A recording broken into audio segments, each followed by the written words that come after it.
Hello everyone. Welcome to CSB IAS academy. ఇవాల్టి ఈనాడు editorial ఒకసారి చూద్దాము.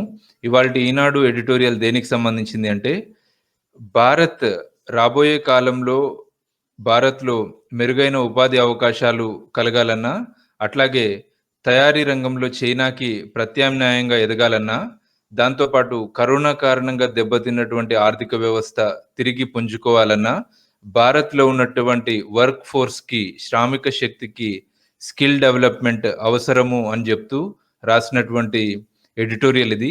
ఈ ఆర్టికల్‌ని ఇప్పుడు మనము డిస్కస్ జేద్దాం.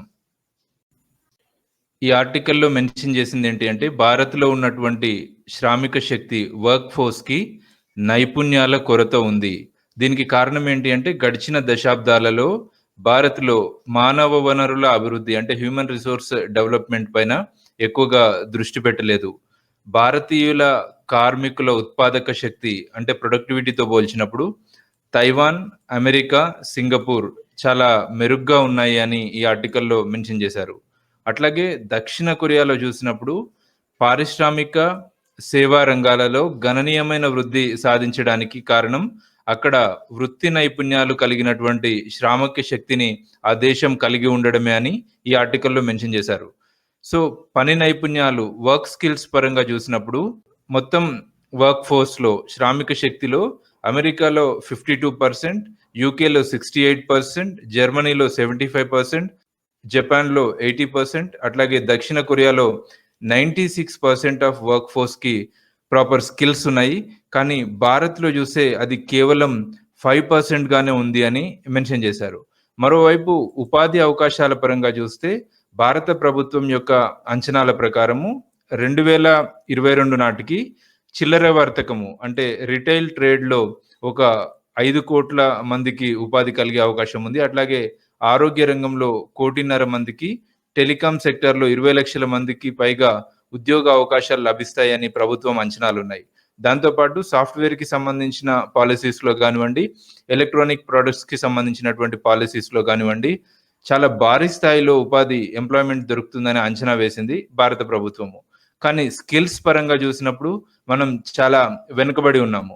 అట్లాగే ఇటీవలి కాలంలో భారత్ చూస్తున్న అంశం ఏంటి అంటే, తయారీ కేంద్రంగా ప్రపంచ దేశాలలో వస్తువుల ఉత్పాదనకి సంబంధించి తయారీ కేంద్రంగా ఉన్న చైనాకి ఆల్టర్‌నేటివ్‌గా మారాలి. సప్లై చైన్‌లో చైనా ఎట్లయితే కీలక స్థానం సంపాదించిందో, భారత్ కూడా సప్లై చైన్‌లో కీ రోల్ ప్లే చేయాలి అని భారత్ ప్లాన్ చేస్తుంది. సో, ఇవన్నీ సాధ్యం కావాలి అంటే రాబోయే ఉపాధి అవకాశాలని అందిపుచ్చుకోవాలన్నా, చైనాకి ఆల్టర్‌నేటివ్‌గా ఎదగాలన్నా భారత్ నైపుణ్యాభివృద్ధి పైన దృష్టి పెట్టాలి అని ఆర్టికల్‌లో మెన్షన్ చేశారు. సో, నైపుణ్యాభివృద్ధిపై ఎలా దృష్టి పెట్టాలి అనే పాయింట్స్‌ని కూడా ఇందులో మెన్షన్ చేశారు. ఆ పాయింట్స్ ఇప్పుడు డిస్కస్ చేద్దాం. సో, నైపుణ్యాభివృద్ధి పరంగా చూసినప్పుడు ఇప్పుడు ఏం చేయాలి అన్నది చూస్తే, కరోనా తర్వాతి కాలంలో పారిశ్రామిక, సేవా రంగాలలో వచ్చే మార్పులకి అనుగుణంగా యువతలో నైపుణ్యాలు పెంచాలి. అట్లాగే ఇప్పటికే ఇండియన్ గవర్నమెంట్ ఒక స్కీమ్ స్టార్ట్ చేసింది. అదేంటంటే విదేశాల నుంచి తిరిగి వస్తున్న వారి వృత్తి నైపుణ్యాలని ఇక్కడ వినియోగించుకోవడం కోసం స్వదేశ్ అనే పథకాన్ని ప్రారంభించింది గవర్నమెంట్. ఈ స్వదేశ్ అనేది ministry of skill development and entrepreneurship, దాంతో పాటు మినిస్ట్రీ ఆఫ్ సివిల్ ఏవియేషన్, ఆ తర్వాత మినిస్ట్రీ ఆఫ్ ఎక్స్‌టర్నల్ అఫైర్స్‌కి సంబంధించి ఈ మూడింటి యొక్క జాయింట్ ఇనిషియేటివ్ అన్నమాట.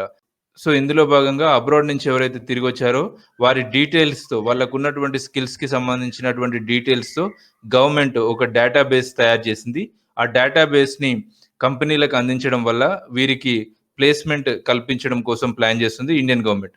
సో, ఈ ఆర్టికల్‌లో మెన్షన్ చేసిందేంటంటే, స్వదేశ్ లాంటి పరిమితమైన చర్యలు సరిపోవు. ప్రస్తుత పరిస్థితులలో దేశ ఆర్థిక రంగాన్ని తిరిగి గట్టెక్కించడానికి కీలక రంగాల్లో మానవ వనరుల అవసరము అంటే హ్యూమన్ రిసోర్స్ అవసరము ఏ స్థాయిలో ఉంటుందన్నది సైంటిఫిక్‌గా, శాస్త్రీయంగా అంచనా వేయాలి. ఆ తర్వాత జాతీయ వ్యూహం ఒకటి రూపొందించాలి. అంటే నేషనల్ స్ట్రాటజీ ఒకటి రూపొందించాలి అని ఆర్టికల్‌లో మెన్షన్ చేశారు.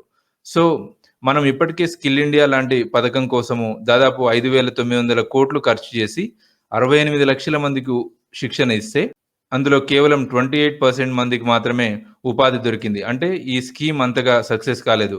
దీనికి బదులుగా చైనా మాదిరిగా వృత్తి విద్యా కోర్సులకు అంటే వొకేషనల్ కోర్సులకి ప్రాధాన్యత ఇవ్వాలి అని ఈ ఆర్టికల్‌లో మెన్షన్ చేశారు. సో, ఇది స్కిల్ డెవలప్‌మెంట్‌కి సంబంధించి ఈనాడులో వచ్చినటువంటి ఎడిటోరియల్ వివరణ. Thank you.